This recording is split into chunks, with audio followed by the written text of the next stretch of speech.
Donc, bon matin tout le monde. Good morning, everyone.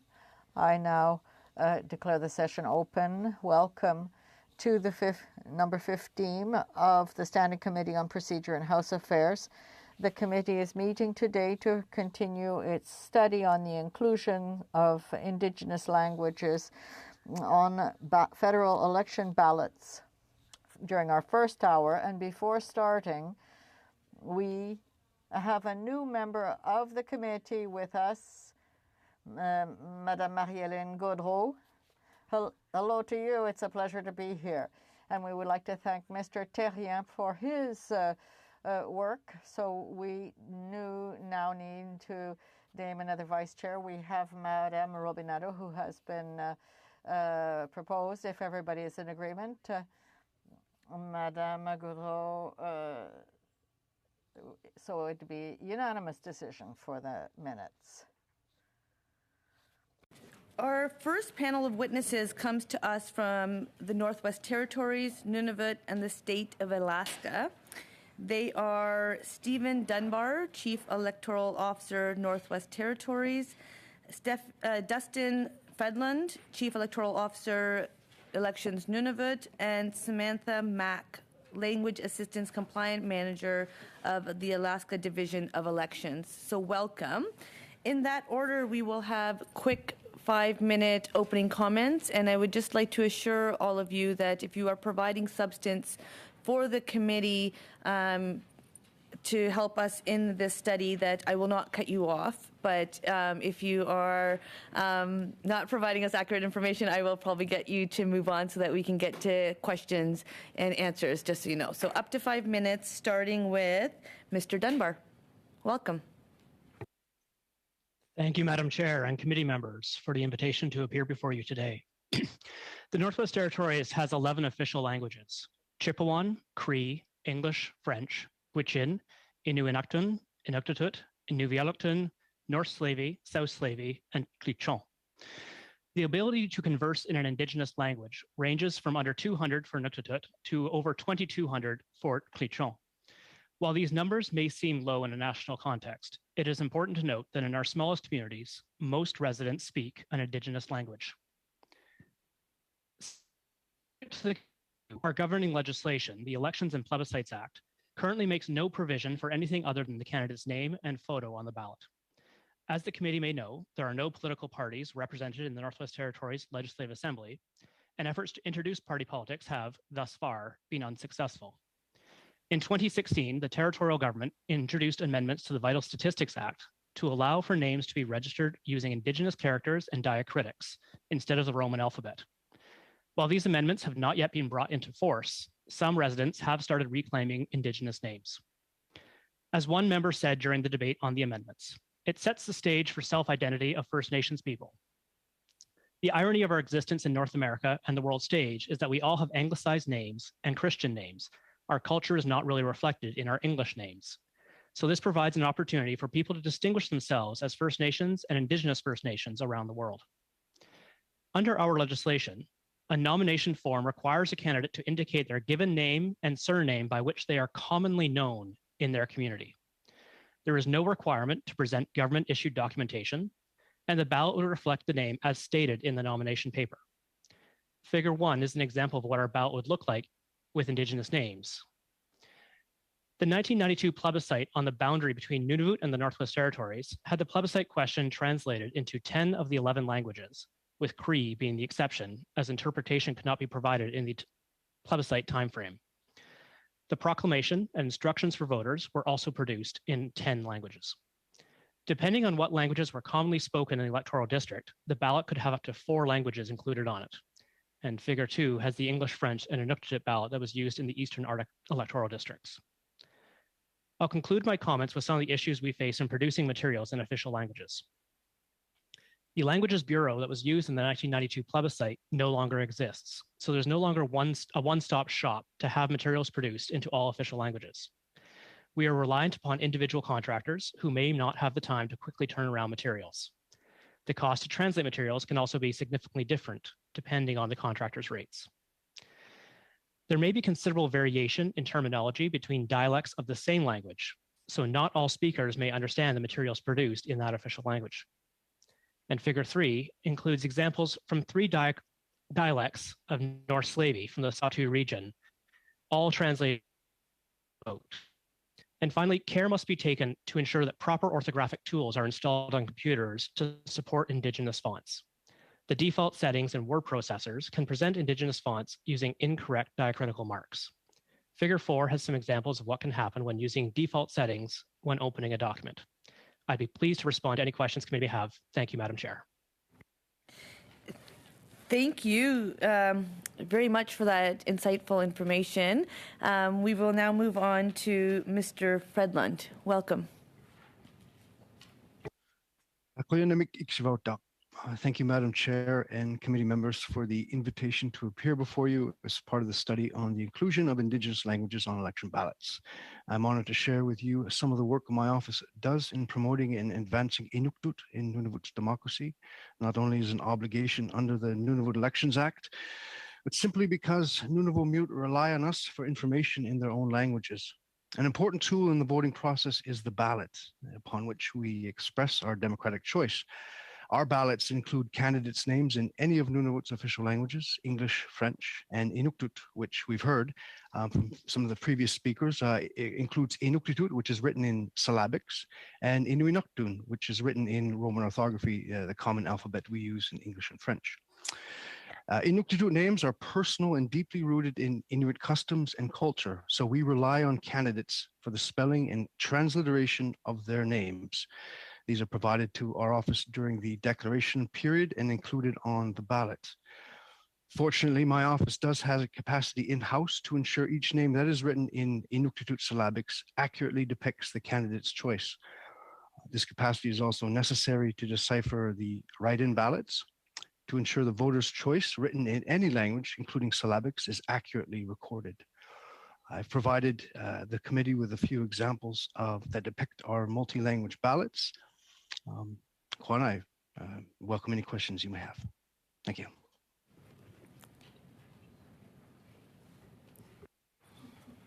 Thank you very much. That's excellent.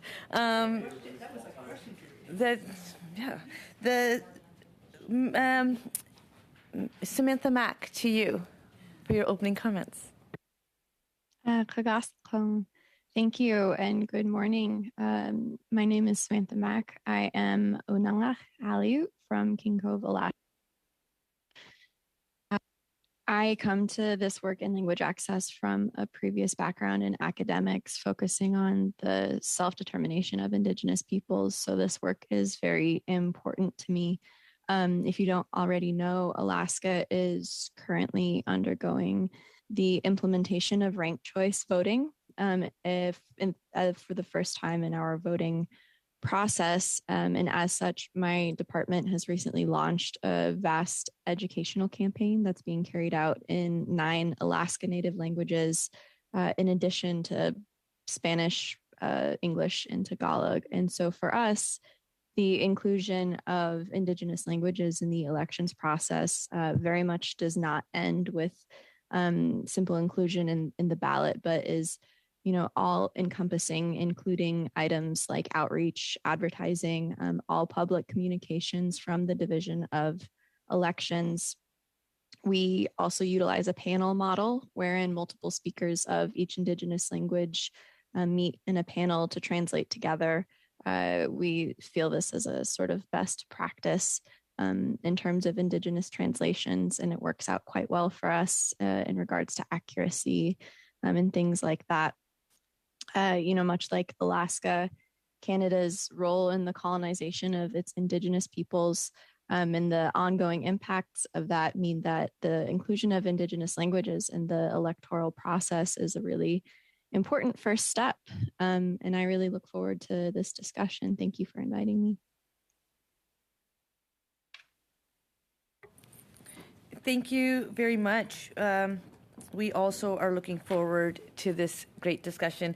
We're going to start with 6-minute rounds, starting with Mrs. Block, followed by Mr. Turnbull, et puis Madame Goudreau, et puis Madame Idlaut. Donc, Mrs. Block, 6 minutes to you. Thank you very much, Madam Chair. And through you, I would like to ask, firstly, thank you to our witnesses for joining us today as well for this study. Through you, Madam Chair, I would direct my first questions to Mr. Dunbar. I'm imagining that there are multiple Indigenous languages represented in the different ridings in the territory, in the Northwest Territories. And if that is the case, what is the process for producing ballots in multiple Indigenous languages?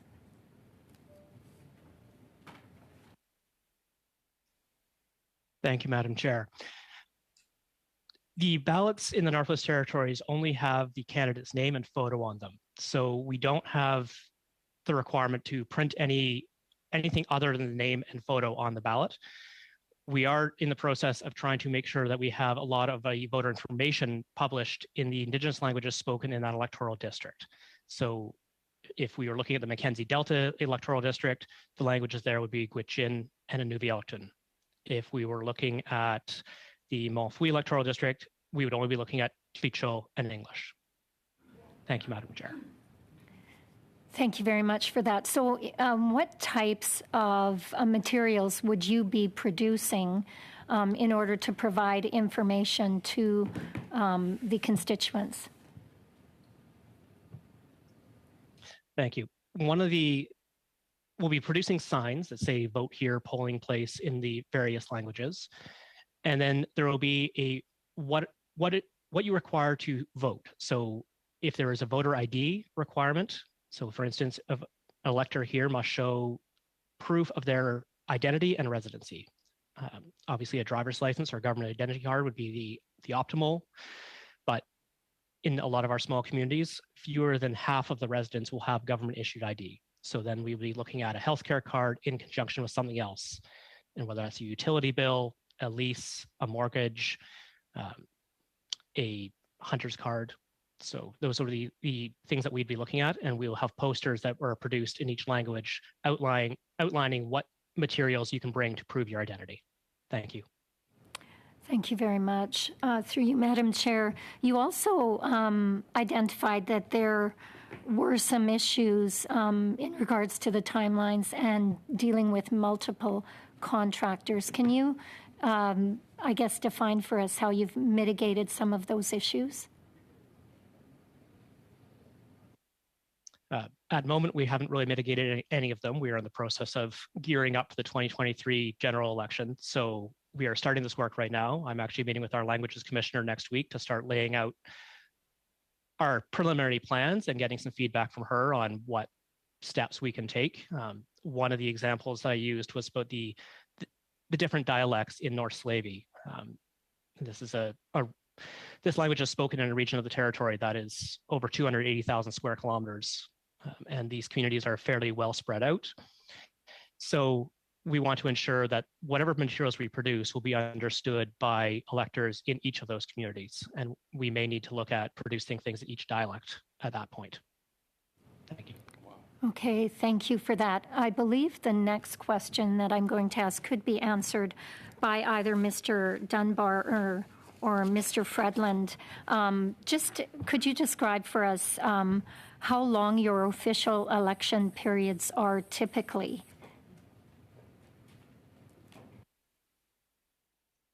I can start and pass it on to my colleague. Our elections are 29 days long by law. Thank you.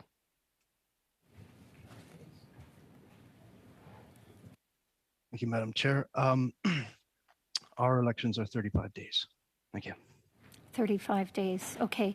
And at what point are candidates required to be officially registered by? Is there a certain time frame before the elections are going to take place? When do you have to have your candidates in place in order to be able to produce all of the material? For the Northwest Territories, because we don't have political parties, they have until the 25th day before polling day to get their nomination papers in to be listed on the ballot. So that is the first 5 days of the campaign. Thank you. Mr. Fredland? Thank you, Madam Chair. Yes, we're similar to NWT when we split. We just lengthened our election period, but it's the same concept. First 5 days, so between 35 days and 30 days prior to the election. Thank you. Okay, thank you very much. And my last question I would put to you through the chair is, what sort of feedback have you been given about language being a barrier for federal elections?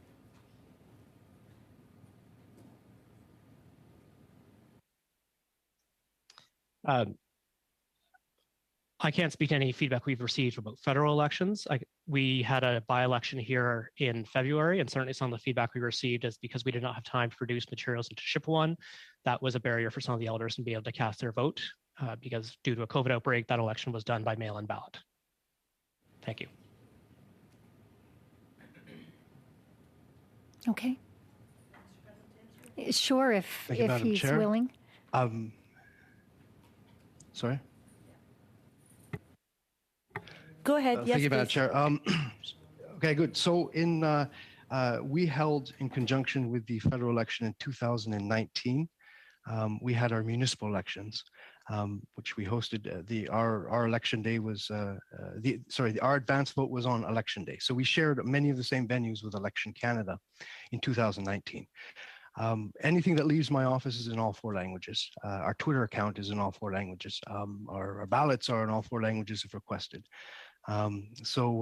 Whereas Elections Canada didn't, it's just English and French. And so we'd have the signs posted side by side on the wall, and ours would be in all 4 languages and Elections Canada's wasn't. So I think obviously we heard a lot from people, sometimes confused between the 2 organizations.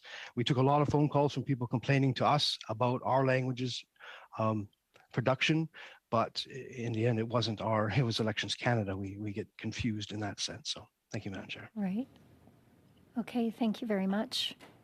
Good? Yeah, I'm good. Thank you very much. Now over to Mr. Trimble, 6 minutes. Thanks, Madam Chair, and I'll split my time with my honourable colleague, Mr. Fergus, here. And let me just start by thanking the witnesses for being here. I really appreciate your testimony today. And I think for me, what we've heard during this study from Elections Canada in the initial meeting that we had was kind of a one-size-fits-all approach. At least I took it from some of the testimony that we heard that perhaps there needed to be a solution that could work for every jurisdiction if Elections Canada was going to implement a solution on this important topic. And I think that assumption got challenged in our last panel of last week, where we heard from individuals from Nunavut that Indigenous languages being included on ballots was really important to them.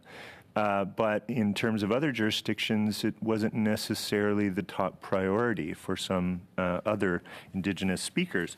And so that was interesting for me to note. So it challenged a couple of assumptions there.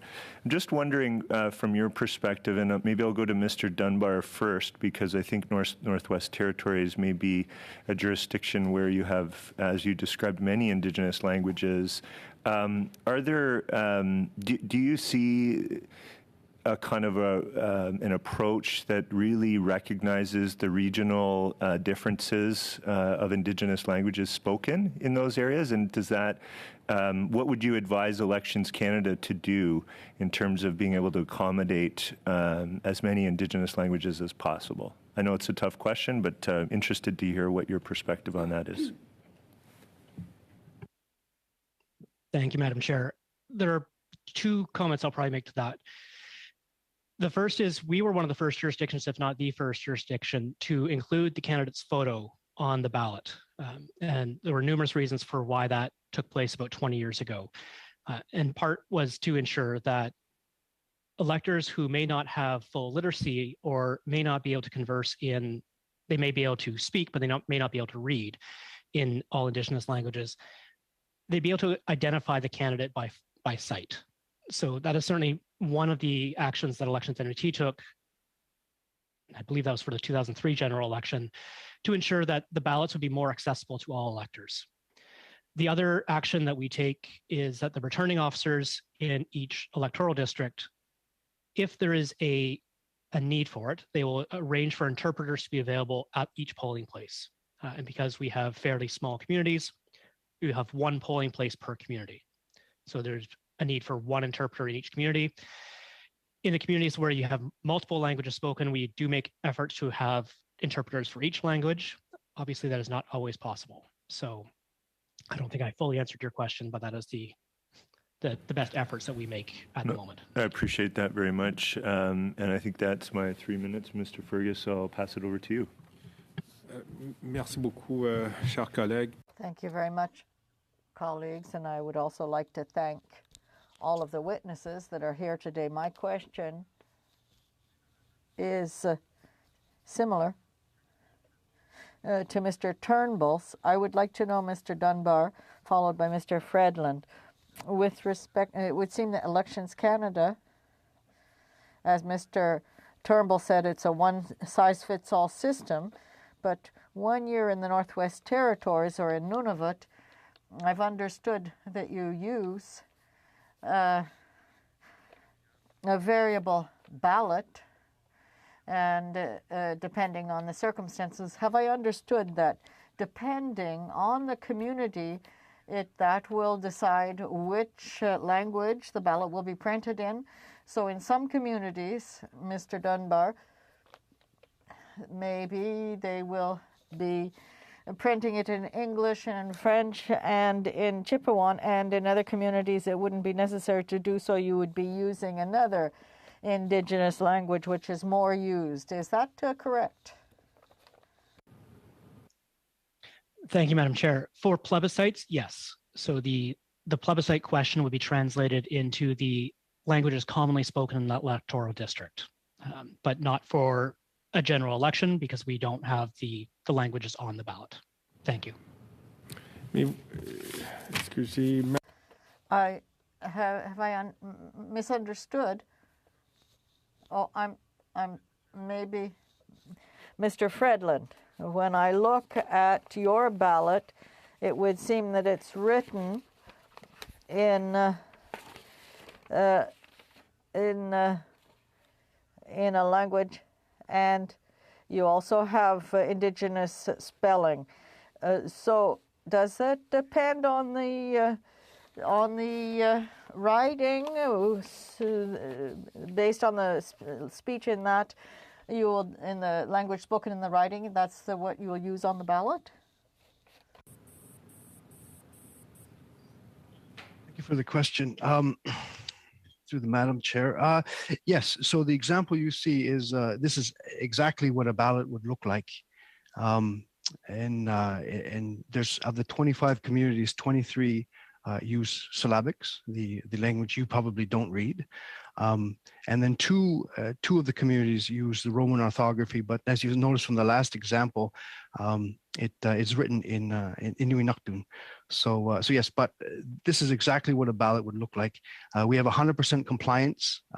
So everyone who in each community is their name is in English and in Inuktitut syllabics, regardless if they don't speak Inuktitut. So if it's someone from Southern Canada who has moved to Nunavut who wants to run, they also have their name provided to us in syllabics. We strongly encourage it, and we have 100% all compliance when it comes to this. Thank you, Madam Chair. Merci beaucoup, Madame la Présidente.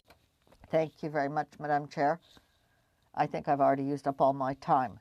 Well, thank you very much, Mr. Fergus. Madame Gaudreau, once again, we would like to wish you welcome. You have 6 minutes. Well, thank you very much. That's very kind of you. Well, yes, I must admit that I have listened to the last 2 meetings, and that has allowed me to be able to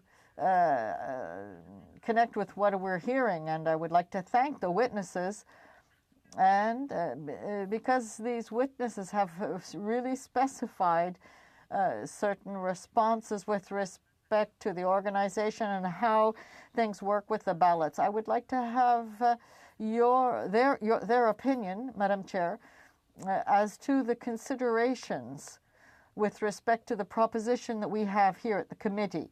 What I've understood is that what could we do to be able to show inclusion in all the process of truth and reconciliation through realistic, feasible means, and, of course, to be able to support democracy. What I've understood, Madam Chair, I think that it was Mr. Dunbar who was mentioning that 20 years ago, the photograph of the candidate was a solution that would allow all of those in Quebec and Canada, for those that don't, that are not literate, to participate. So the conclusions we've seen in the last meetings was that maybe there may be errors or omissions, a certain such problem. I'd like to hear both of you through the chair. I would like to take 5 minutes to be able to have your perception. What would be the first step that we should move ahead with as a recommendation to show the interest we have in inclusion for this process of truth and reconciliation? I would like to ask this question first to Mr. Dunbar. Thank you, Madam Chair. And certainly reconciliation is an issue that we, as Chief Electoral Officers, will be discussing later this summer in Iqaluit as well. It's an ongoing process, and for Elections NVT, one of the first steps that certainly I'm interested in taking is ensuring that someone who has an Indigenous name would be able to see their name reflected on the ballot as they would spell it. And that may require using non-Roman orthography. So on the ballot example I have provided to committee, you will see there's two names on there, one with Chipewyan spelling and one with Tlichon. So there is a glottal stop in Chipewyan that if it is removed in an anglicized form, you lose the meaning of what the name actually means. So if you remove the glottal stop, it no longer, you've lost all of the context of what that name in Chipewyan actually means. So for us, it would be very important to ensure that if a candidate came forward with a Chipewyan name and Chipewyan spelling, that we would include that name as they spell it on the ballot. We would not try to anglicize it because that, I feel, would be quite offensive to their identity and to the name and to the spirit of reconciliation. And I'll pass it on to Mr. Fredlund from there. Thank you, Madam Chair.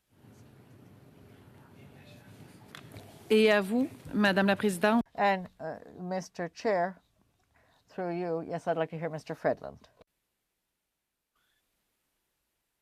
Thank you, Madam Chair. Thank you for the question.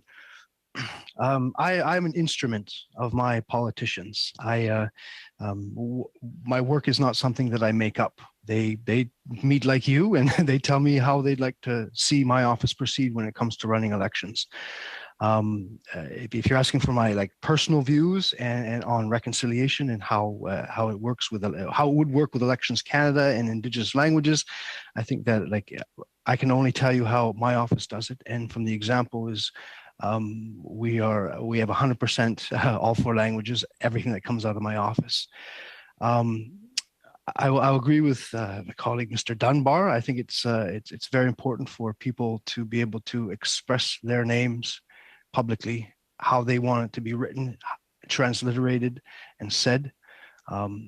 During Project Surname in Nunavut, they gave everyone either English names or anglicized their names.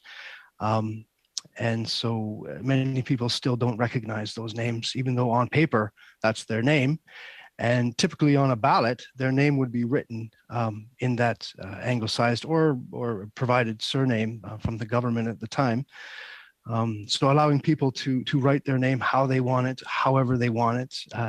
And we see a lot of elders who will put their Inuktitut syllabic names without finals. It would be like writing in English without vowels. But we accept that because that's how they want to write their name. So I think that's, in essence, that's what we want to see. Je vous remercie beaucoup, Monsieur Fredlund. En fait, thank you very much, Mr. Fredlund. And at the same time, this allows me to understand the whole aspect, which is completely different. It's a name that we have appropriated, and this is important to demystify this idea.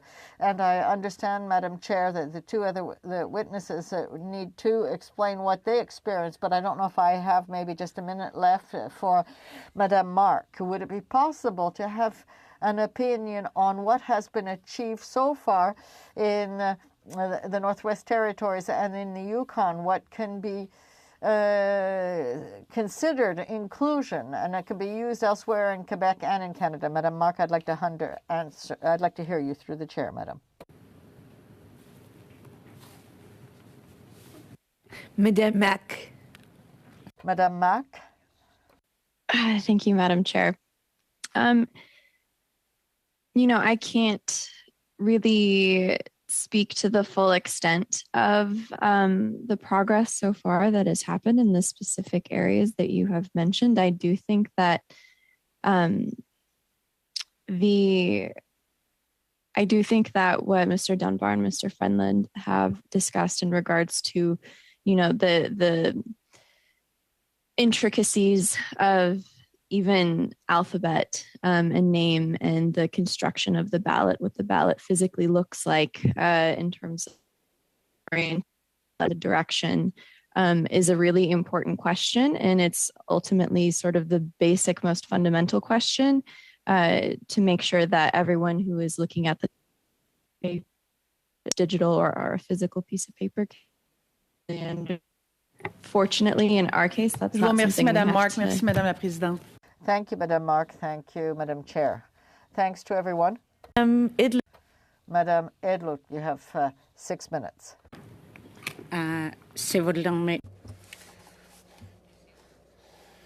Thank you for all the witnesses who have just spoken. They are very important comments that you make, and I think we all have a clearer understanding, especially in terms of Indigenous people, in terms of voting. Thank you for inviting me to speak as a witness. I have enjoyed listening to other witnesses regarding this important issue. As an Inuk, I have always known that languages and culture are intimately connected, but I have been intrigued by this system's attempt to isolate language in context of voting. I believe the attempt to separate language and culture is another indication of the impacts of colonialism. While initially voter turnout may have been high, immediately voter turnouts declined and remained low for generations. Can you speak to those? In terms of funding?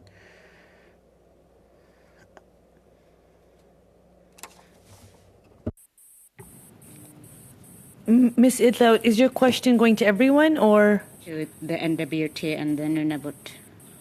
So perhaps we'll start with Mr. Dunbar again and then followed by Mr. Fedland. The question was, have you been provided adequate funding to provide language services for elections? Thank you. Kwainamik, Ms. Idlout. We have a budget process that we go through with our Legislative Assembly that they've given us contract dollars that we will be using for interpretation services and be able to translate materials into languages.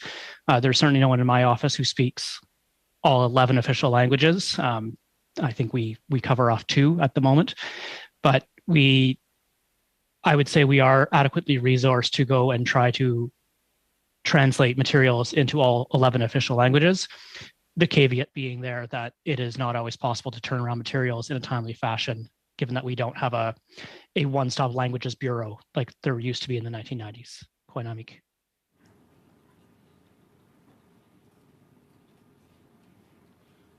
Thank you, Madam Chair. Thank you for the question, Ms. Idlout. Absolutely. I think my office, the Legislative Assembly, where my budget comes from, has always been very generous when it comes to ensuring that all of our information is in all 4 languages.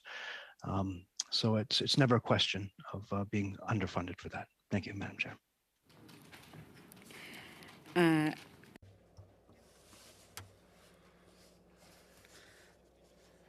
want to ask everyone, because I think everyone wants to understand, especially for those of us with Indigenous background. As Indigenous people, we are growing in population and numbers.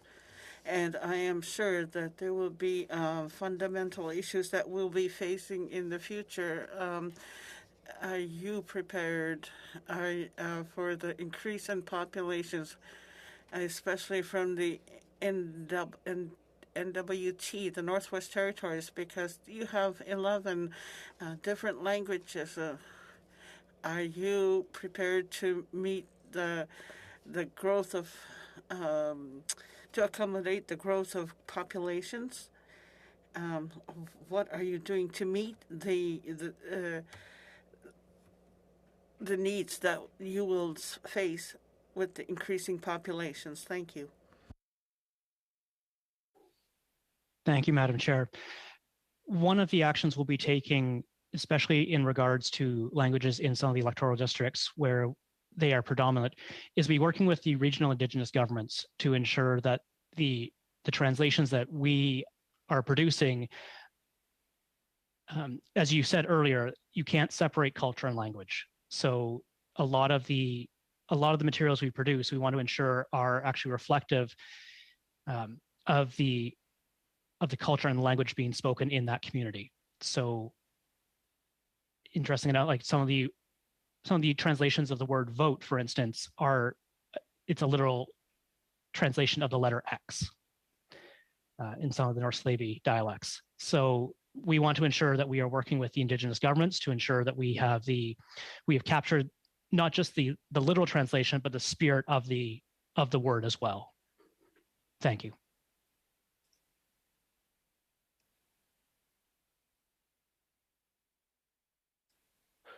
Thank you, Madam Chair.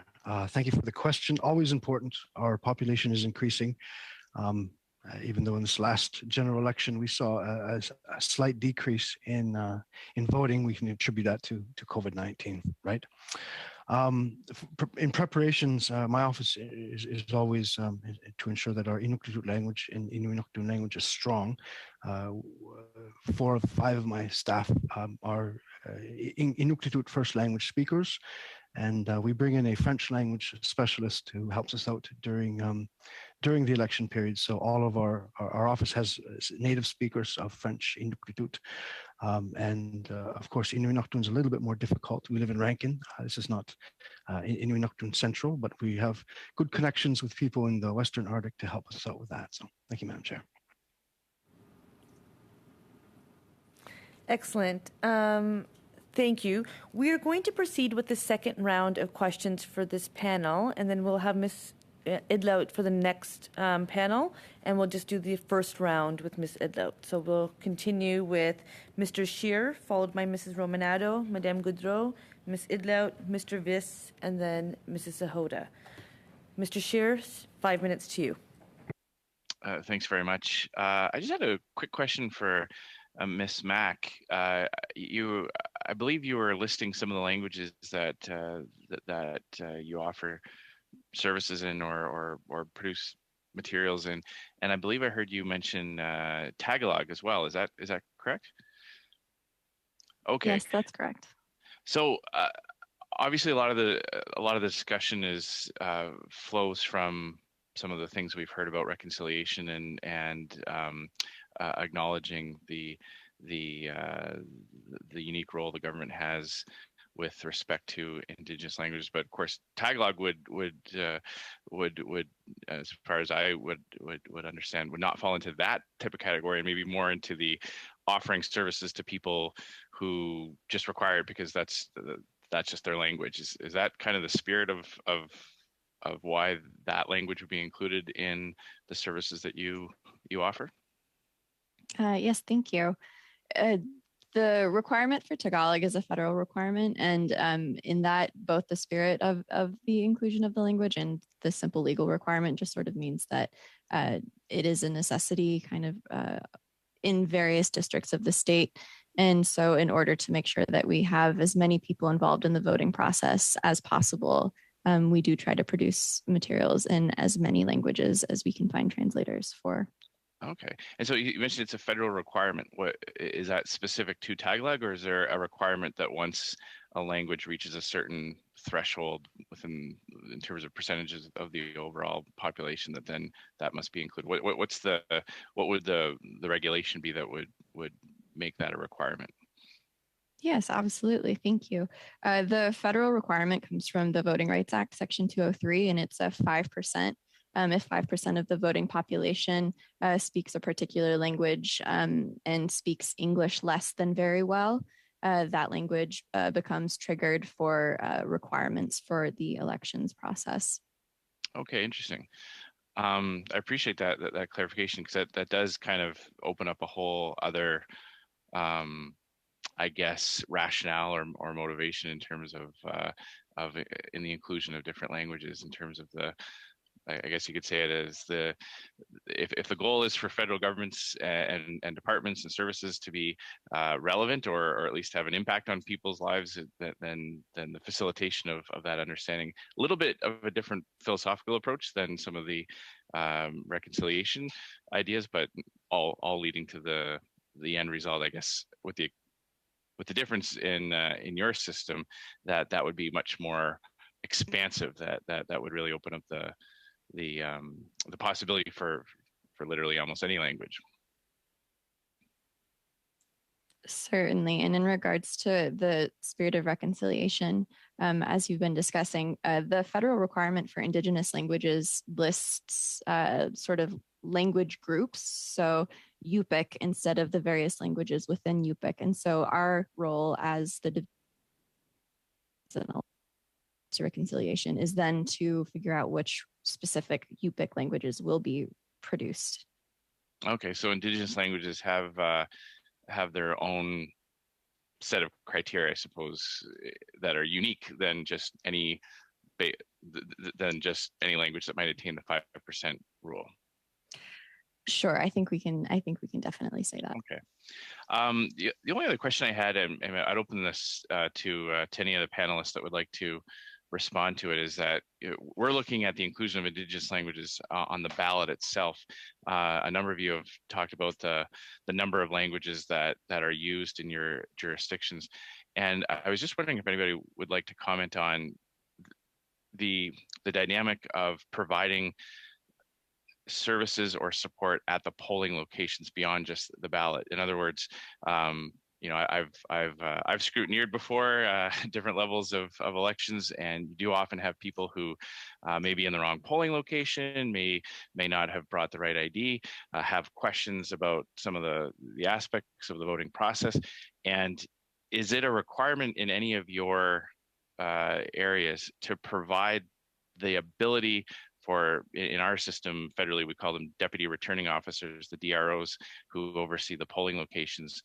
Is there a need, or is there a requirement or a rule that services or the ability for somebody to speak to people who may only use that one Indigenous language, in addition to having it on the ballot, is there any requirement for the staff operating the polling locations to be able to offer clarifications or instructions or support in Indigenous languages as well?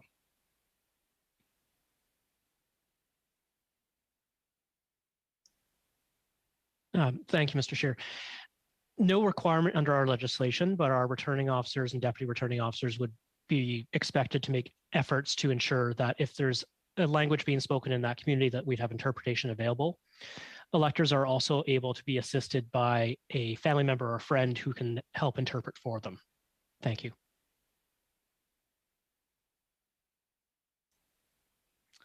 Thank you for the question. Yes, we're legally required to have poll workers who speak the language of the community. That's where it says so. It doesn't say French, Inuktitut, or Inuktitut. It just says whatever language the community speak, our poll workers must speak that as well. Thank you. Thank you for that great exchange. Mrs. Romanado, 5 minutes to you. Thank you very much, Madam Chair. And through you, I'd like to welcome the witnesses here today. And I'm especially excited to hear from our colleagues from Elections Nunavut and Elections Northwest Territories, and of course, Ms. Mack from Alaska Division of Elections. My first question is to Mr. Fredlund. We heard from Ms. Ariek, the Language Commissioner of Nunavut, at our last meeting. And I'd like to know if you've had any meetings with our Chief Electoral Officer for Elections Canada, Mr. Perreault.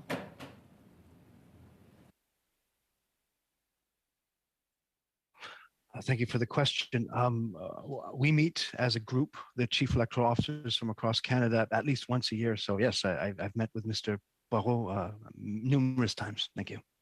Thank you very much. You mentioned, and the reason I'm asking this is that we had heard that there was some difficulty with Elections Canada in terms of having, for instance, a poster that says vote here in the appropriate language, to having documentation about wearing masks at the polls in the appropriate language. And yet I'm hearing from you that at the municipal elections you had signs in 4 languages and the Elections Canada signs were merely in 2. So the translations already exist.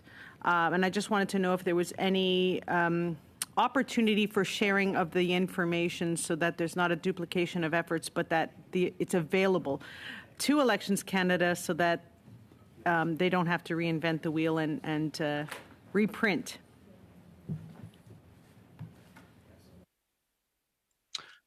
Thank you for the question on efficiency and sharing between federal agencies and territorial agencies. Always works out 100%.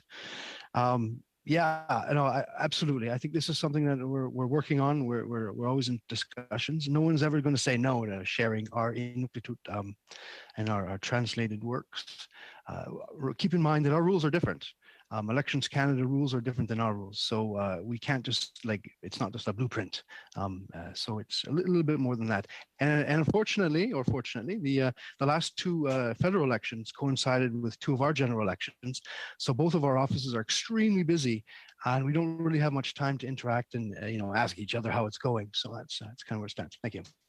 Thank you. And another point on to that in that regard, you mentioned that your election is 35 days long, similar to a minimum of 36 days for a federal election. So it's comparative, but however, your nominations need to be in between days 1 and 5, whereas at the federal election, it's within by 21 days prior to an election. So it seems there's a discrepancy between Nunavut, the requirement for nomination forms to be in for candidates compared to the federal election. So perhaps that could be something that we look at with the Chief Electoral Officer if he requires additional time to get those the names of the candidates translated and so on and so forth, that maybe that's something we need to look into.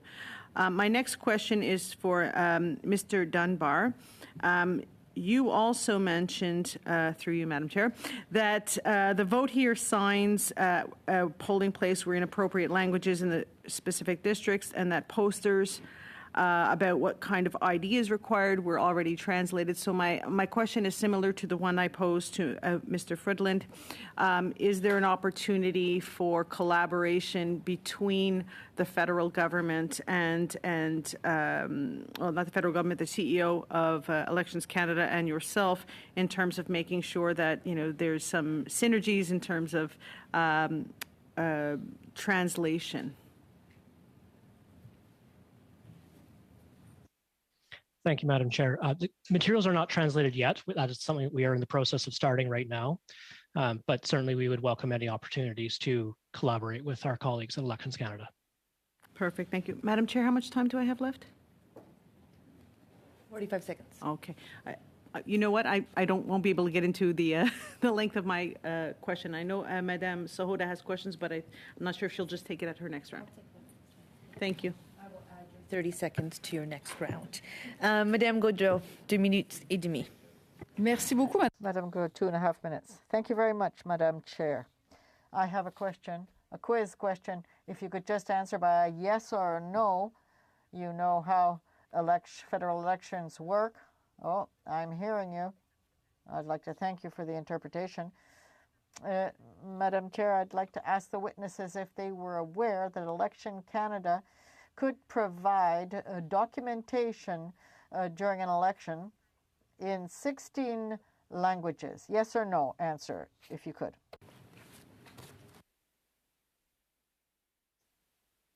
Thank you, Madam Chair. No, not all 16. Merci beaucoup. Thank you, Madam. Thank you very much.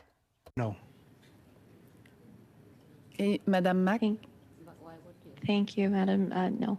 And Madame Mack? No, I was not aware. Prochaine question, en fait. My next question, to be very precise, I'm learning today that there can be variations depending on the culture and even within one language. And so I'm referring to thinking of French. The French language has different words that are similar. Are we really able to have the exact precise word and name? Because I was a little bit surprised to see when we say we want to give the translation of vote, it could be quite different depending. So can we, all the while respecting the culture, can we really be precise with the translation? And that's all the time I have.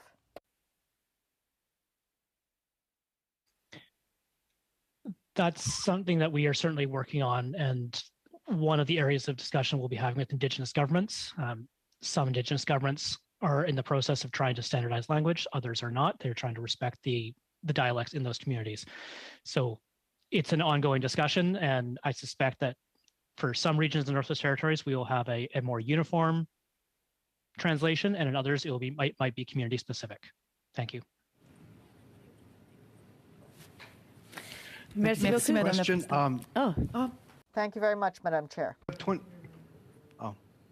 Sorry, we have lots of different dialects within Inuktitut communities, Inuktitut speaking communities, and our translations come straight out of Rankin Inlet. So our Inuktitut is from a small town just north of Rankin. It doesn't meet the standard necessarily of Grisfjord, a separate dialect, but amazingly, Inuktitut speakers will understand each other enough that it's the gist, the ideas, the names of things are accurate. We don't have to do it in 25 different dialects. Thank you.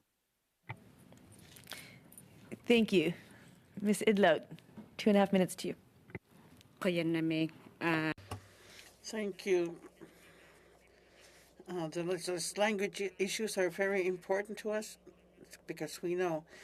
Why do you think places like Nunavut and Northwest Territories are able to provide language services in 4 different languages for municipal and territorial elections? Yet Election Canada struggles to provide those same services in federal elections.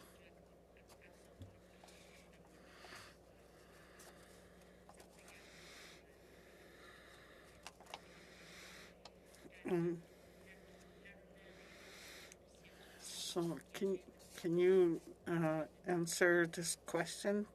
Thank you, Madam Chair. So just to the interpreters, we did not get the substance of what was said. So I would just like to give a moment to the interpreter if they are able to perhaps provide us what Ms. Idlout has shared with us. Yes, Madam Chair, I'll read the question. Why do you think places like Nunavut and Northwest Territories are able to provide language? I think that it's a problem. Mais de là-bas. Oh, ça fonctionne en anglais mais pas en français? Est-ce que c'est En français, non. OK. We're not getting the French, that's the problem. Est-ce que ça fonctionne maintenant? Ça fonctionne. Working now? It's not, no, I'm not getting French. Mr. Clerk, are we getting it? Excellent. Okay, Merci. perfect. Can we please have the question into the record in English with translation, please?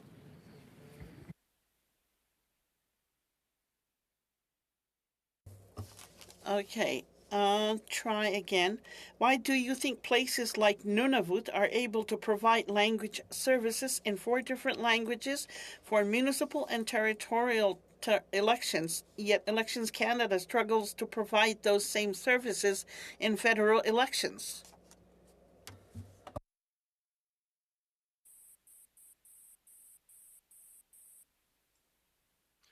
Thank you, Madam Chair. Thank you for the question, Ms. Idlout. I can speak for Nunavut's experience is that we live and breathe Inuktitut. So For us, it's not a question of difficulties or challenges. This is what we do. So I can't speak to what Elections Canada's challenges are. Thank you.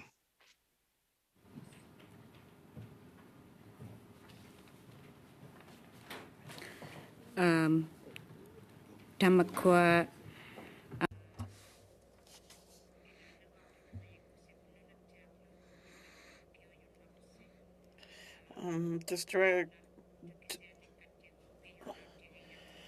we understand that what your issues are. What feedback have you heard from Indigenous communities regarding language access for elections? Have you heard suggestions about how to access to voting can be improved in this regard?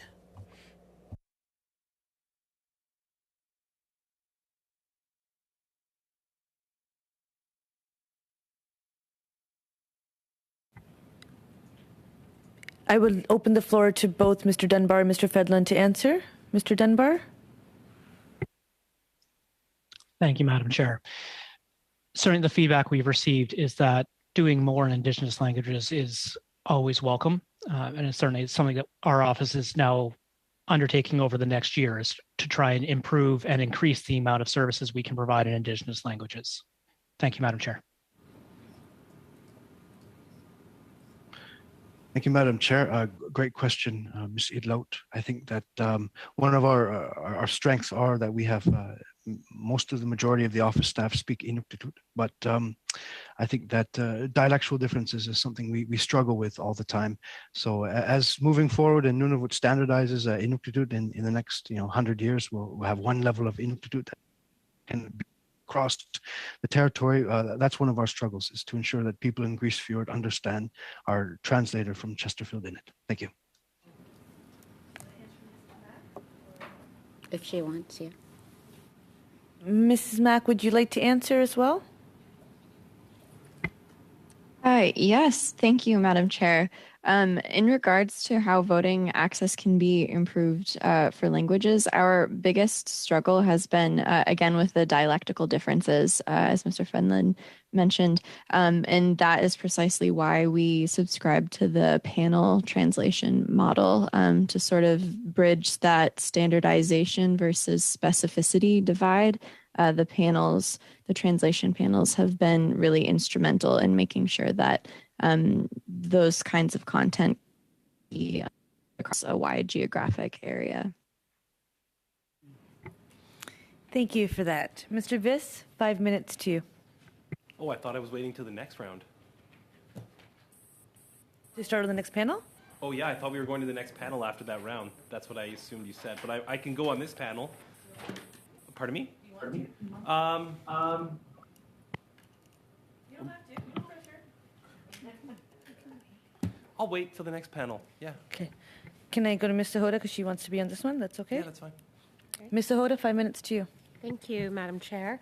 My first question to all three panelists, what is the voter turnout for your territorial and state elections? We'll start with the Northwest Territories. Mr. Dunbar. Thank you, Madam Chair. The number is failing me off the top of my head. I know it is certainly highest in our regional centers and lowest in Yellowknife. I believe the overall voter turnout was around 51% in the last general election. Thank you. Thank you. And thank you for the question. Yes, thank you. Thank you for the question. So pre-COVID was high 60s. Our last general election during the height of our pandemic was low 50s. Thank you. That's good. Okay, and for Alaska?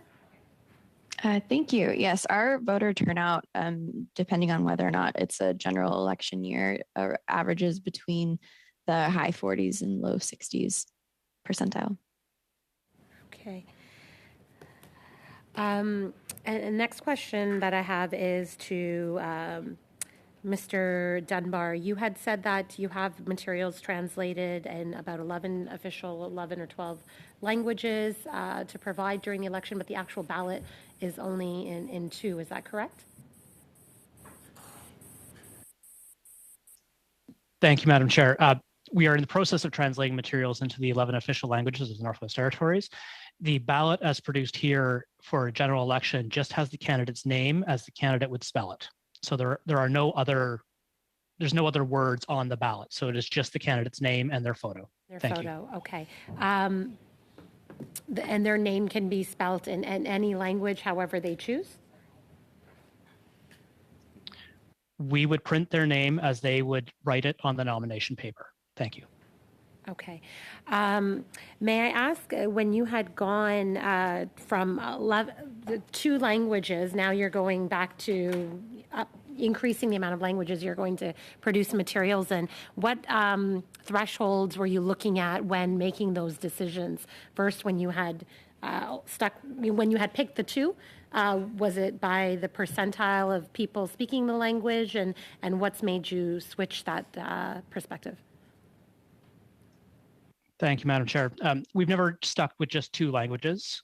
The official act enshrines official language status with all 11 languages. So for the plebiscites in 1982 and 1992, those plebiscite materials and questions were published in 10 official languages, with Cree being the exception due to an interpretation.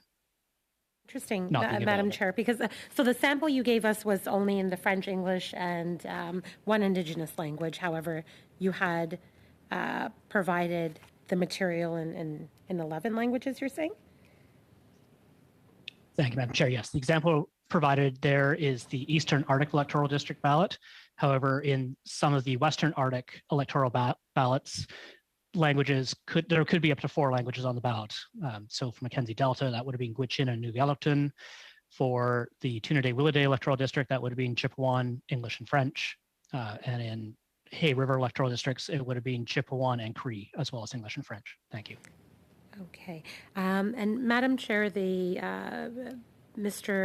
Fredland had mentioned earlier that they have in-house capacity there, and then where they don't have the in-house capacity, they have good relations and connections in other communities that can help them out. What would his advice be to our committee and to Elections Canada regarding building up in-house capacity or contracting services, maybe perhaps through some of the same service providers that they use, or creating some sort of advisory group? If I could get some feedback that we can bring back to them.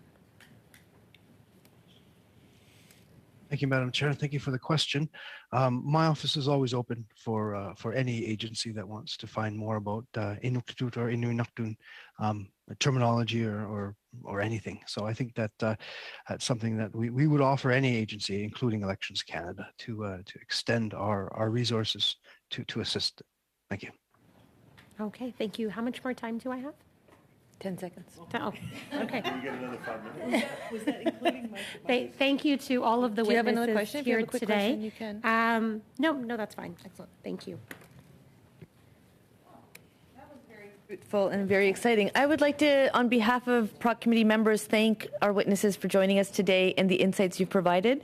This is a very invigorating conversation, so if something comes to your minds later, do not hesitate to write to our committee, and I can assure you that members will appreciate any insights or intel that you can provide with your vast experience. So I hope you have a good rest of the day, and we look forward to continuing this important work. So thank you.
So we are going to continue our study on Indigenous languages on ballots. Our second panel will include the MP for Nunavut, Ms. Lori Idlout. So welcome to our committee. This session will start with opening comments from yourself. So we look forward to hearing from you. And then we will go through one round of questions from each of the parties. And we will ensure that the Conservative Party has extra time. So heads up, Mr. Vitz, I'll start with you. And if you want to share some of that time with anyone else, you're welcome to. And then we'll move to the Liberals, followed by the Bloc, and then completing with the NDP. Ms. Idlout, welcome to PROC Committee. Thank you. Thank you for inviting me to speak as a witness. I have enjoyed listening to other witnesses regarding this important issue. As an Inuk, I have always known that language and culture are intimately connected. But I have been intrigued by this system's attempt to isolate language in the context of voting.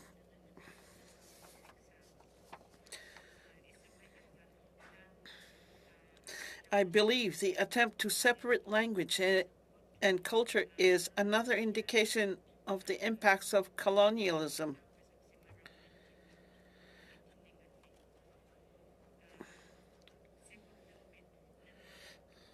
While initially voter turnout may have been high, immediately voter turnouts declined and remained low for generations.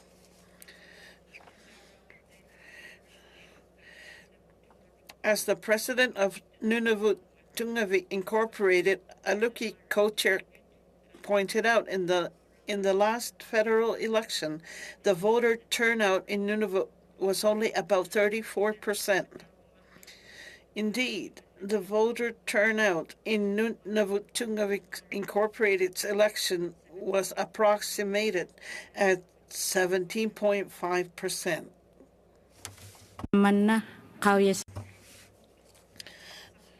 First, I must share that Nunavut has shown that elections in Inuktitut, along with English and French, can do and work. Procedurally, there is a precedent. But as I pointed out, ensuring Indigenous voting by providing Indigenous languages are available are not sufficient in and of itself.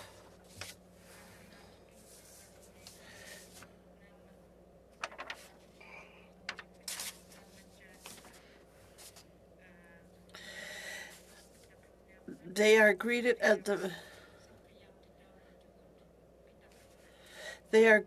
the polling station by an Election Canada employee who speaks English or French. The elder may not understand what the employee is saying, so the elder is either assisted by kindness of someone else.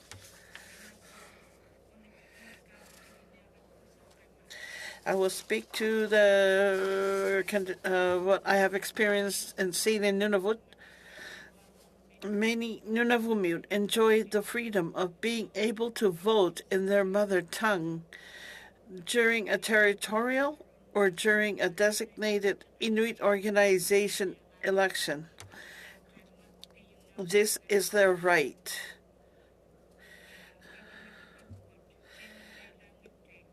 With the exception of the pilot project in the 2021 federal election, this is not a norm.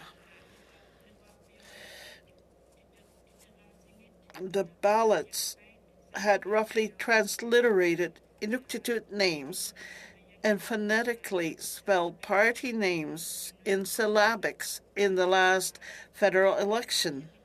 This is not a norm.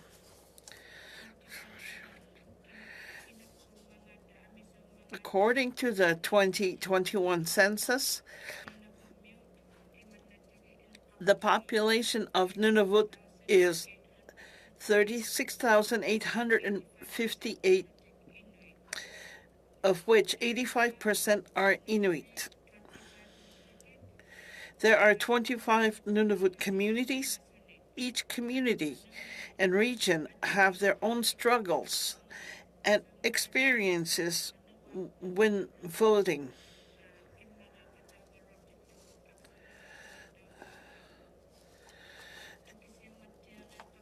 It is imperative to understand that these are complex issues without simple solutions.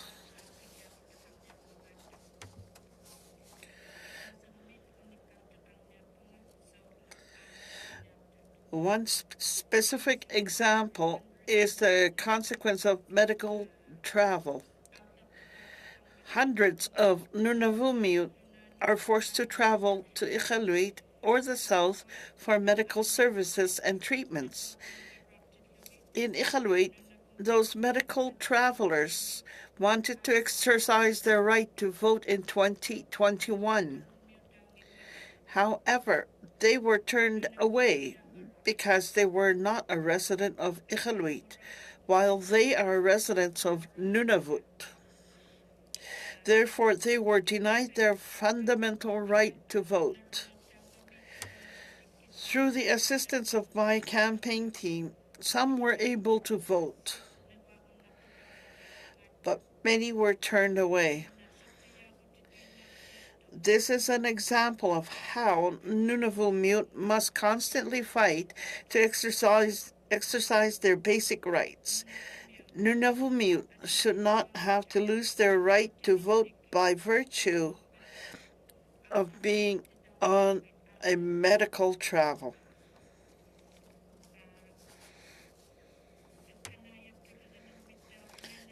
In staffing, I will summarize my comments regarding this.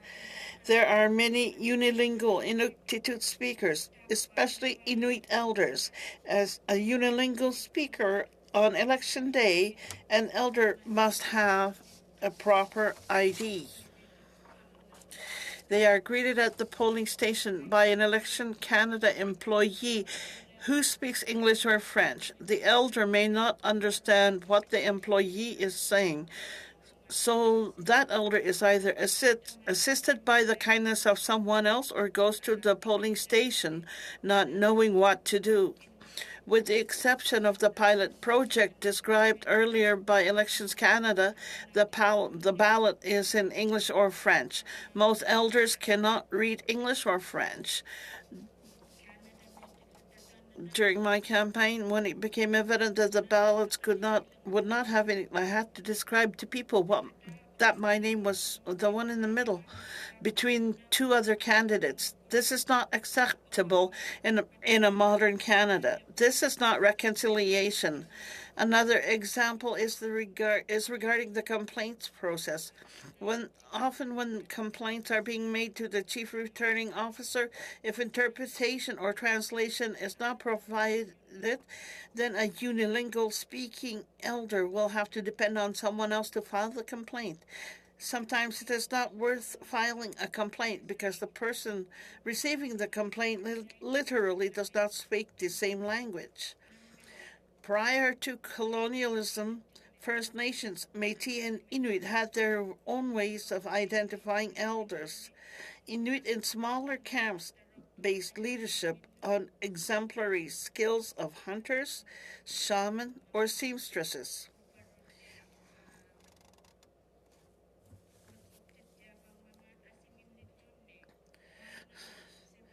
Inuit still have local leaders that are unique to our culture and way of life. I have once learned since my election about the hereditary chiefs of the Wet'suwet'en. The chiefs in the territory within British Columbia are not elected like those in the colonial system created as the Indian bands. The hereditary chiefs will have authority over the use of their lands for the most part. I am sure we have all heard about the infringement of their rights.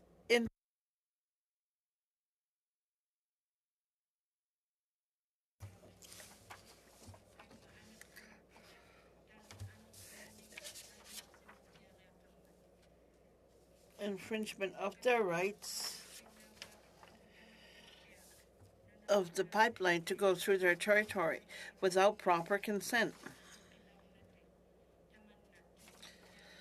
We must learn how best to respect Indigenous governance to ensure Canada lives up to its commitments to reconciliation.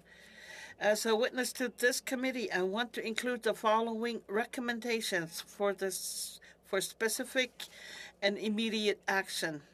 1. Learn from Elections Nunavut, who has extensive experience running elections in 4 official languages. 2. Hire full-time Indigenous interpreter translators within Elections Canada for those Indigenous communities that need them.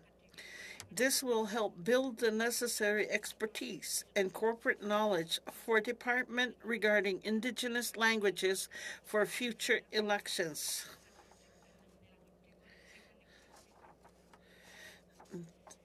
3. Streamline the complaints process for unilingual speaking Indigenous people to voice their concerns.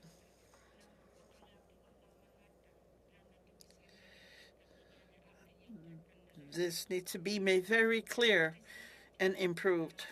4, conduct a further study on Indigenous governance within Canada's democracy as another form of reconciliation.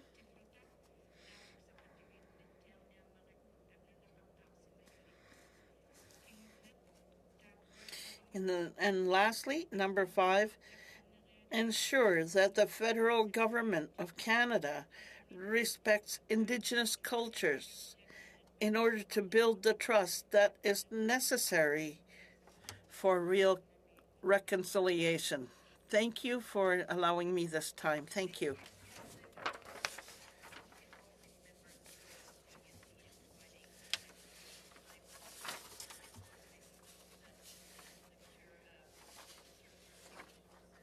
In Inuktitut would probably just take longer as well. So that was very appreciated. We are going to go into basically an unlimited amount of time, it will feel like, with Mr. Viss. And so I will look forward to yourself, followed by, I believe, Mr. Fergus, puis Madame Goudreau, et puis Ms. Blaney. Mr. Viss. Thank you, Madam Chair. Thank you, MP Idlout, for being at committee today.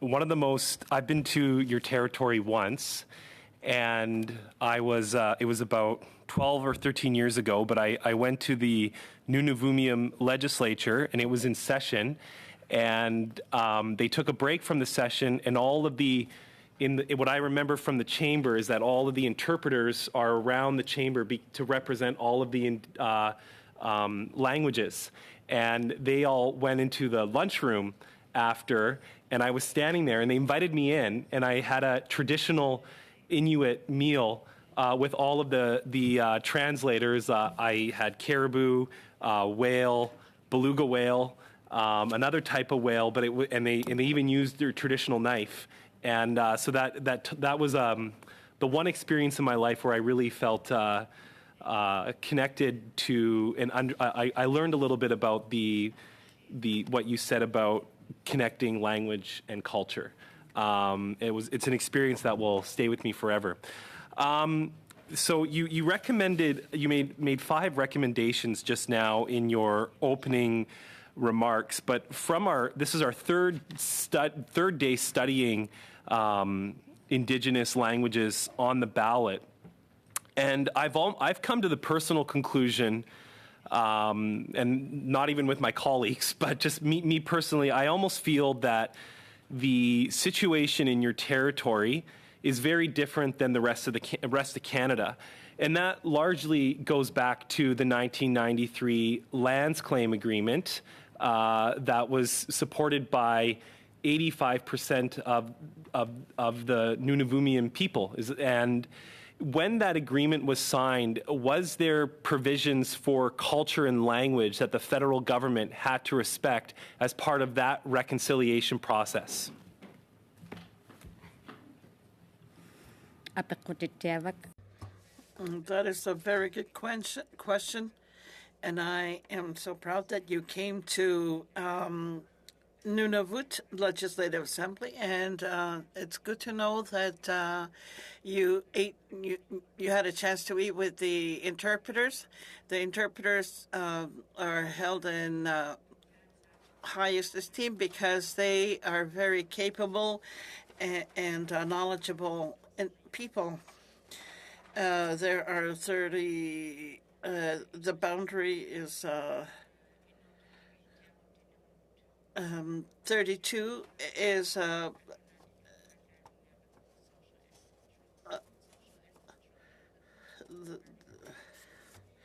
under Article 32, social and cultural development. Can anything can be included in there in terms of culture and languages? There's no real clear clauses in the articles in the land claims agreement, and they're not really clarified right now, but they are included in the land claims agreement. I'm just going to make sure I got that correctly. Under Article 32, it's not very clear about the use of language specifically. I'll say it in English. Article 32 is within the Nunavut Land Claims Agreement, addresses language and culture. It addresses social development. I think it's purposefully vague about what is meant by social development.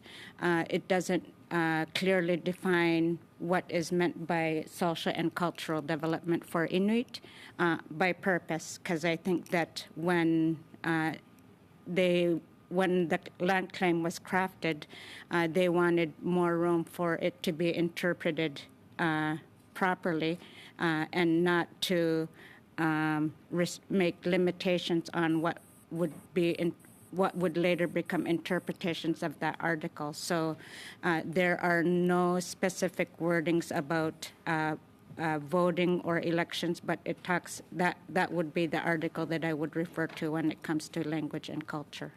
So would it be feasible that and please forgive my pronunciation, the Tungaverik Corporation, for them to come forward, because I'm assuming they still have regular negotiations with the federal government, that the Tungaverik Corporation would come forward and say, maybe make a request to the federal government that in the unique circumstances of the territory of Nunavut, that federal elections would be in the recognized languages of the territory as part of its unique agreement with the Government of Canada through the 1993 Nunavut Land Claim Agreement.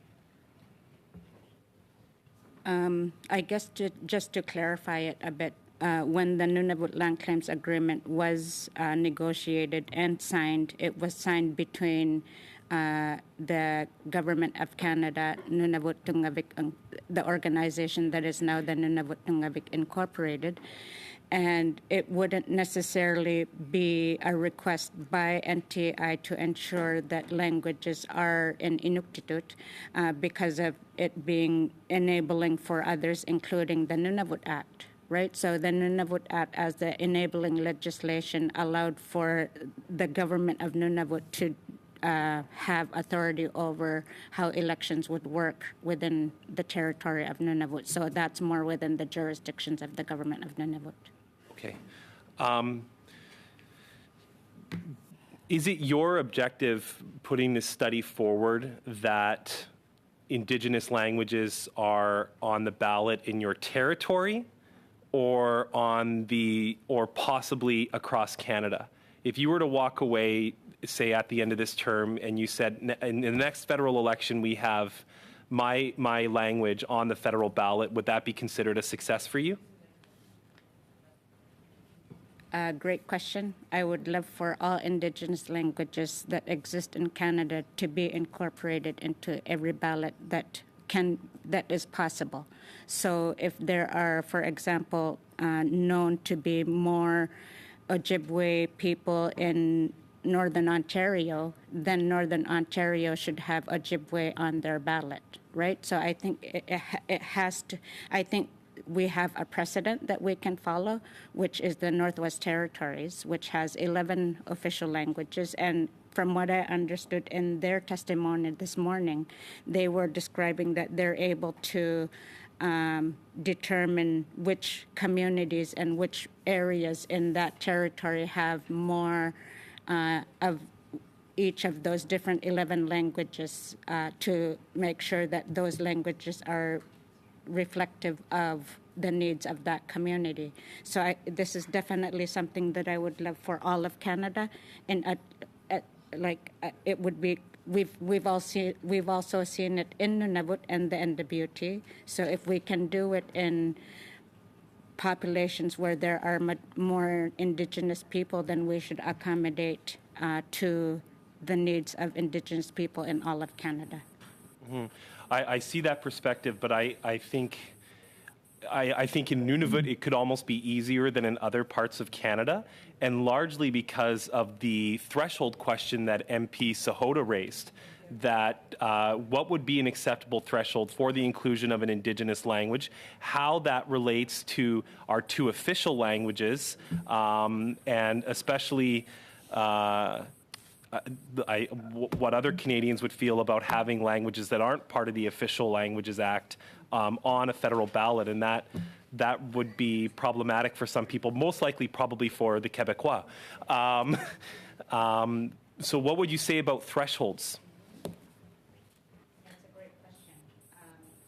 And I think what I would say about thresholds is the extent of language loss in Indigenous communities should be the threshold.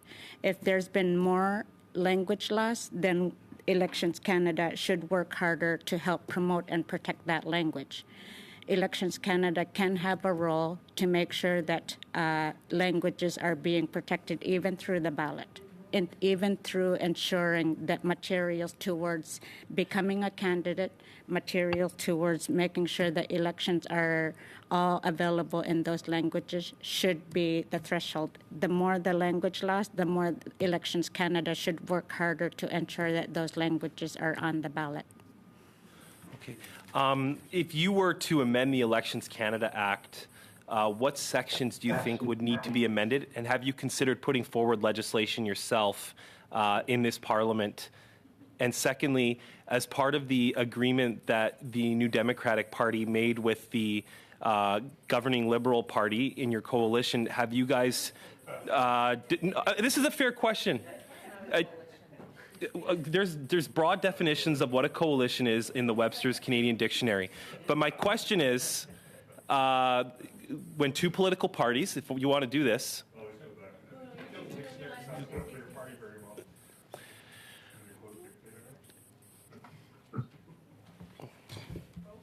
Mr. Fitz, I would say that your line of questioning has been actually quite informative, and I would ask that you continue with your line of questioning. Thank you. Was an agreement made to include amendments to the Elections Canada Act between the New Democratic Party and the Liberal Party? I believe there was some lines on there on reconciliation. Was an amendment to the Elections Canada Act a part of the agreement made between your two parties? So to respond to the first part of your question about legislation bills that I might want to see, I can refer to my predecessor, Mumila Kakak, who actually had developed a bill that I am looking over right now to see if I would want to introduce that as a private member's bill, but I have to consider that with my party as well. So I have I have considered it. I have looked at Mumilak's bill that she had developed before it died on the order paper. The second part of your question, I have not had any conversations with the Liberal government about what changes I might propose in regard to this confidence agreement that we've got with the Liberals. Thank you for the exchange. I appreciated it. That was a very thorough exchange, Mr. Viss. Thank you for that. Mr. Fergus, 6 minutes to you.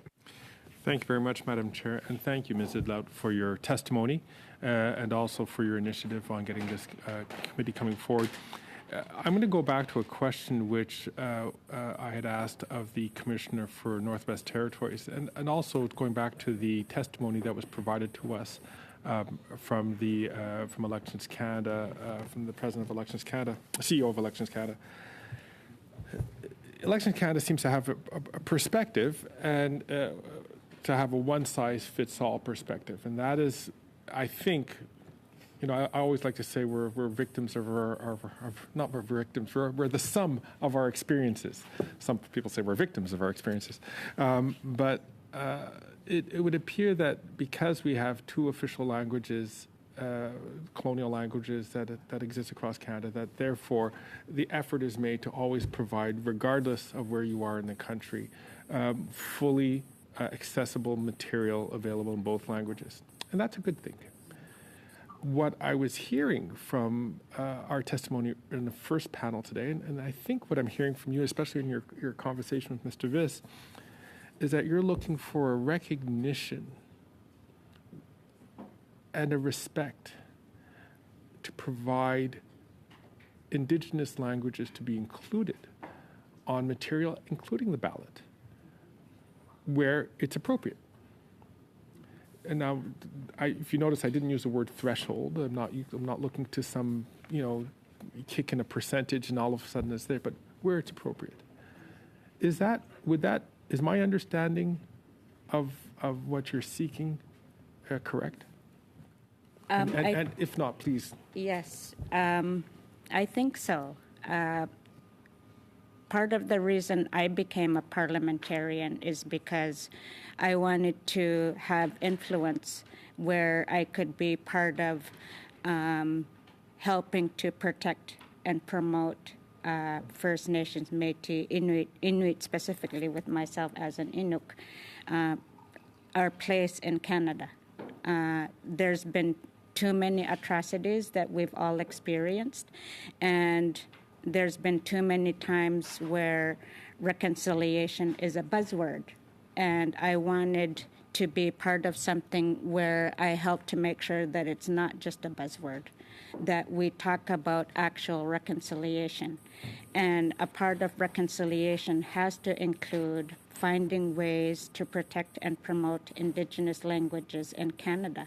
And the elections process is one of those ways. It's not the only way by any means, but it has to be a way that we respect these Indigenous rights that do exist, right? We're not just talking about exercises in democracy. We're also talking about the existence of rights of First Nations, Métis, and Inuit, and that's what I'm looking to ensure that we do as parliamentarians, is to make sure that we're helping to respect those rights and making sure that those rights are upheld.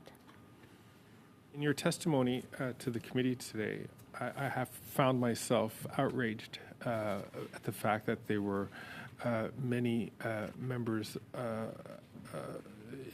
who had happened to find themselves for a whole bunch of reasons in a different part of the territory and tried to exercise their right to vote, but had no effective access to understanding the process and to having people who could help guide them through that process so that they could vote appropriately. I know that my constituents, if they moved or if they're serving abroad, can go to any mission or go to any voting booth and seek to vote, and they could write in on a ballot. But it's because most of the people in my constituency speak English or French. So they have that full freedom to do what you would expect one would be able to do in your territory, but can't effectively do that because of the language barrier. Is that a correct understanding of your testimony? Absolutely. Like, I was so saddened to hear that people had been turned away from voting. Like it's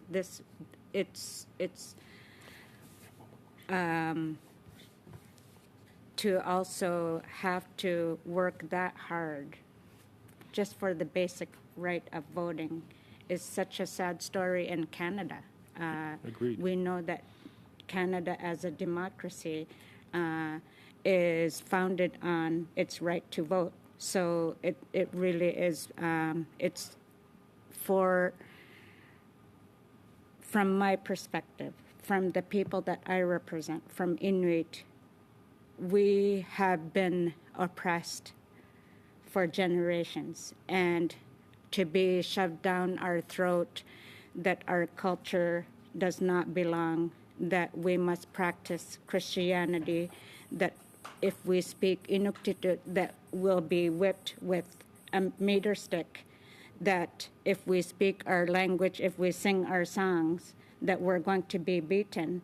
It's very difficult for Inuit to even go to complain because of those generations of oppressive atrocities towards First Nations, Métis, Inuit. So when I was hearing, I forget his name, the Elections Canada, when he was saying there's been no complaints, that is just an indication of how strong those government officials are, because there's still fear to go to complain. It's still not an exercise that we can do as easily as other cultures, where that worldview and those behaviors are changing. I'm so proud to see more Inuit, more First Nations, and more Inuit becoming more determined and voicing themselves. We are seeing those changes, and we need to continue to promote more First Nations, Métis, Inuit to exercise their voice. May I have just one last question? It will be, I think, a brief question. I would appreciate a very brief question and a very brief answer. And thank you, Madam Chair. By the way, I'd like to also acknowledge all the questions that I have posed have gone through the chair.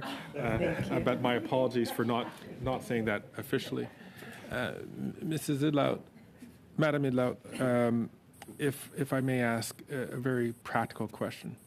We've heard testimony now at 2 meetings where we've compared voting turnout from territorial elections to voting turnout at the federal election, the latter being significantly less than turnout in territorial or municipal elections in the territories.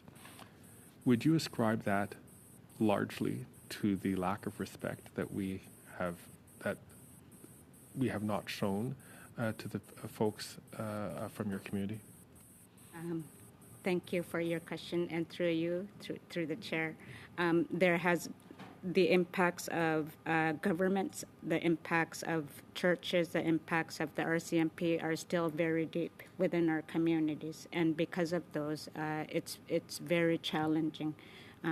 When I was campaigning, for example, I heard many people saying, "What's the point of voting when it's not going to make any difference?"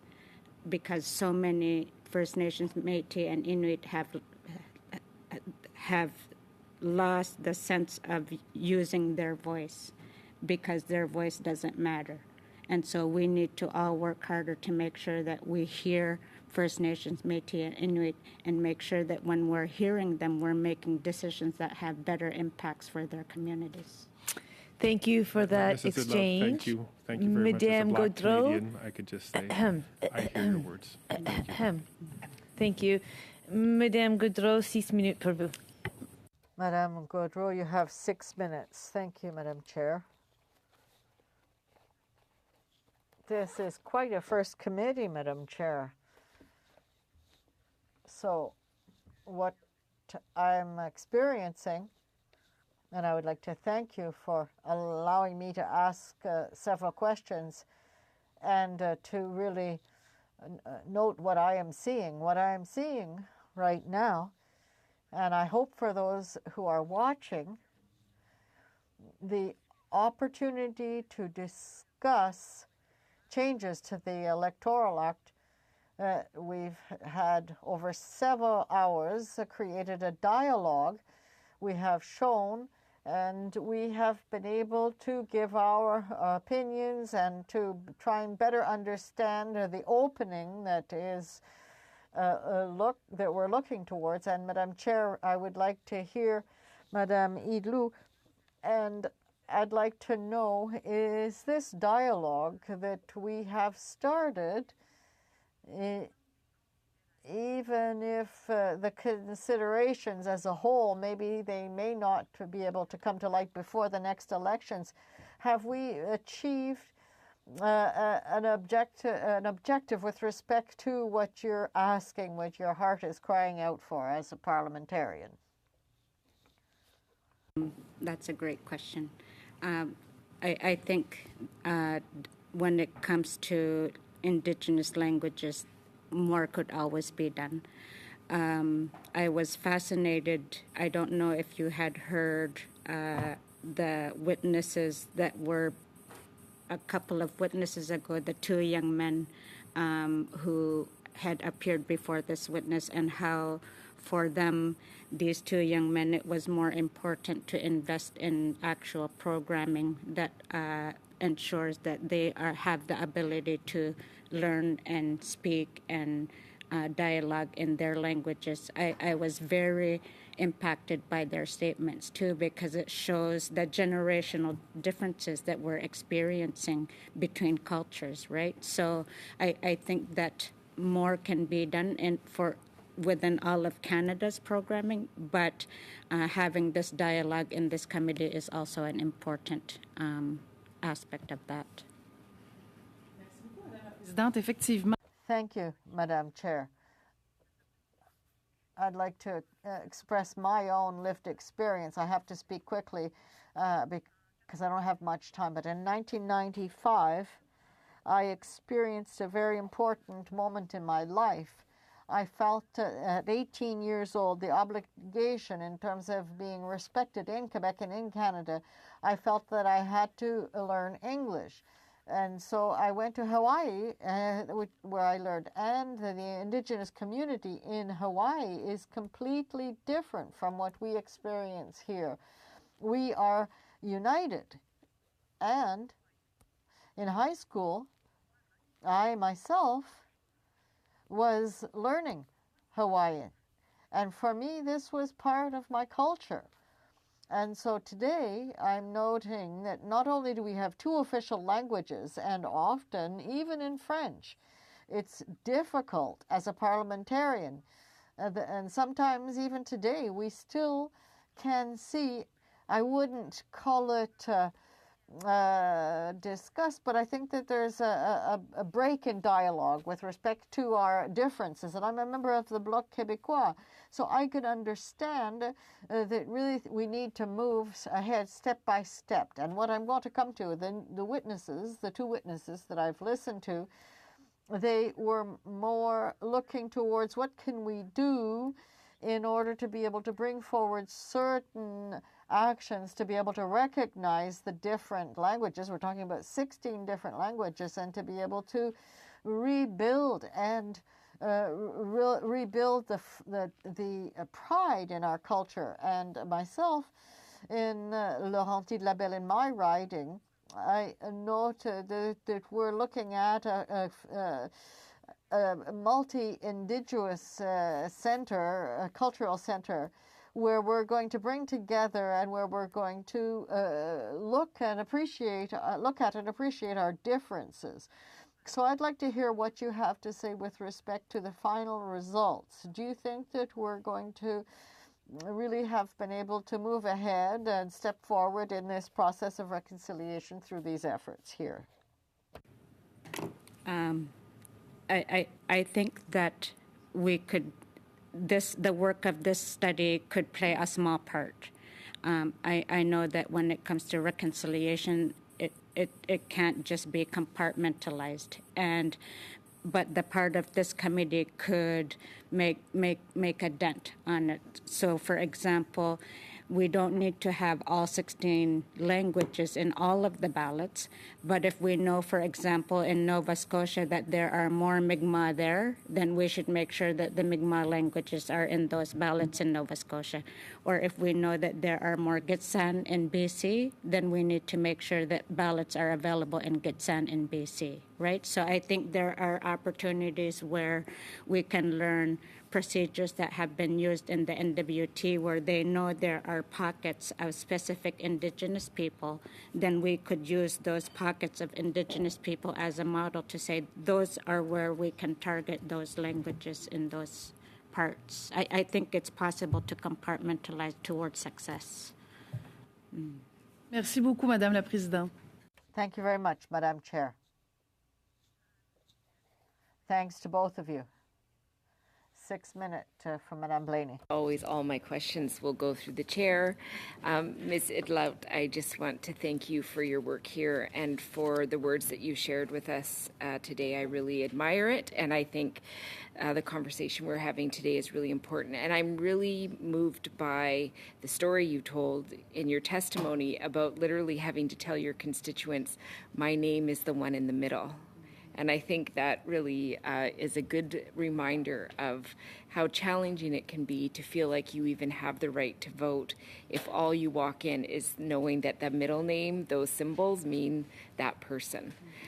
So I also found really interesting in the testimony the idea of having the photos beside the names. So I think I would like to just ask you a question. The first part of the question is, what do you think about the photos by the name? Because that does also assist people who have challenges. But also, just how are we going to see that Indigenous population start to vote more? I know when I look at, I represent over 20 First Nations communities, the voter turnout locally in their own nations is very high, within the 90%. Like they get out and they vote. But when it comes to the federal election, it's a lot lower. So I'm just wondering, what do you think impedes Indigenous voters from casting their vote? And what do you think can be done to increase voter turnout among those communities? Great questions. Thank you. I think for sure that learning to understand just how deep the impacts of colonialism have been, especially when it comes to the ballot, because as I was mentioning, First Nations, Métis, Inuit have been forced away from their worldviews, and to make sure that when Elections Canada is hiring staff, that those staff have to be trauma-informed. Because if they're not trauma-informed, then they're going to be, their behavior is going to seem very colonial, right?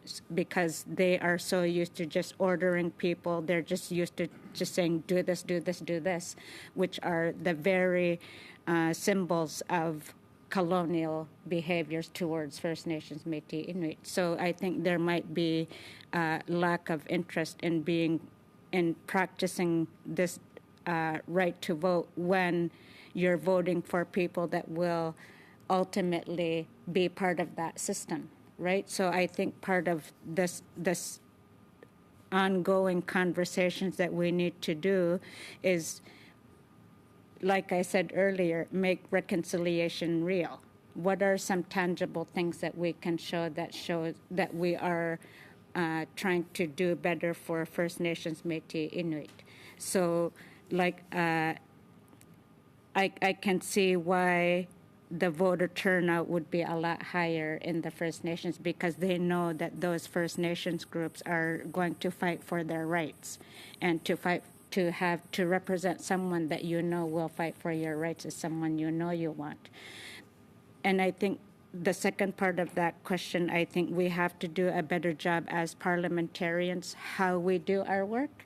One of the things that I'm always shocked by when I go back to my writing is how thankful my constituents are that I visited their communities, firstly, but that how uninformed they are of the services that are available to them within their communities, because there still tends to be not a lot of understanding of what Service Canada does, what Elections Canada can do. So I think as parliamentarians, we all can do a better job of informing our constituents of the services that they should be allowed to have, the services that they can expect to have from Government of Canada services, and making sure that legislation, policies, programs are better reflective of the cultural needs of First Nations, Métis, and Inuit.